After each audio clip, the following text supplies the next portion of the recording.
অসমৰ প্ৰথমগৰাকী মহিলা চেলৰ নিশামণি খেলপথাৰত উষ্ম আদৰণি। তামিলনাডুত অনুষ্ঠিত সৰ্বভাৰতীয় কাইট বৰ্ডিং চেম্পিয়নশ্বিপ 2024ত অসমক প্ৰতিনিধিত্ব কৰি স্বৰ্ণ জয় কৰিবলৈ সক্ষম হোৱা ধনশিৰিৰ কন্যা নিশামণি আজি স্বগৃহলৈ উভতি আহে।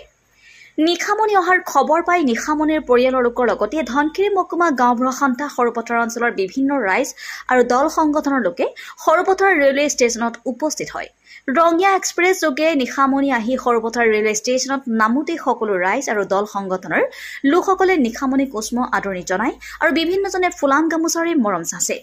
নিশামণি সম্পূৰ্ণ 90টা দিনৰ পিছত সৰুপথাৰত উপস্থিত হয় আৰু আৱেগিক হৈ পৰে।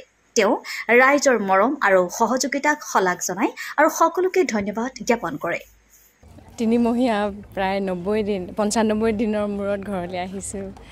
সৰুপথাৰ ষ্টেচনটো দেখি চকু পানী ওলাই গ'ল। প্ৰথম অৱস্থাত ইমান দিনৰ মূৰত বাহিৰত থকা অভিজ্ঞতা আৰু বাহিৰৰ পৰা ঘৰলৈ ঘূৰি অহা অভিজ্ঞতাটো অকণমান বেলেগ।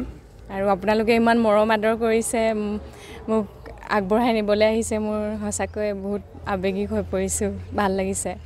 আৰু মই 3 মাহৰ অন্তত 3টা মেডেল লৈ ঘৰলৈ ঘূৰি আহিব পাৰিছোঁ। সেইটো আমাৰ সৰুপথাৰ তথা নগাজুৰি 10 চুক গাঁওবাসীৰ বাবে, ধনশিৰি ৰাইজৰ বাবে এটা গৌৰৱময় কথা। ভাল লাগিছে মই এইখিনি কৰিব পাৰিছোঁ।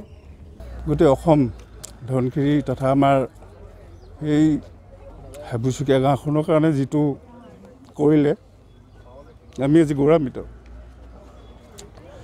ভাল লাগিছে আপোনালোকে আহি তাই যি খেলৰ জয়যাত্ৰা, সেই জয়যাত্ৰাত আজি ৰাইজক সেইখিনি জনাবৰ কাৰণে যি আপোনালোকে আমাক ইয়াতে বাইটলি হৈ বা কণ্টেক্ট পিছতে জগতে জানিব তাই আজি ঘৰমুখী হৈছে।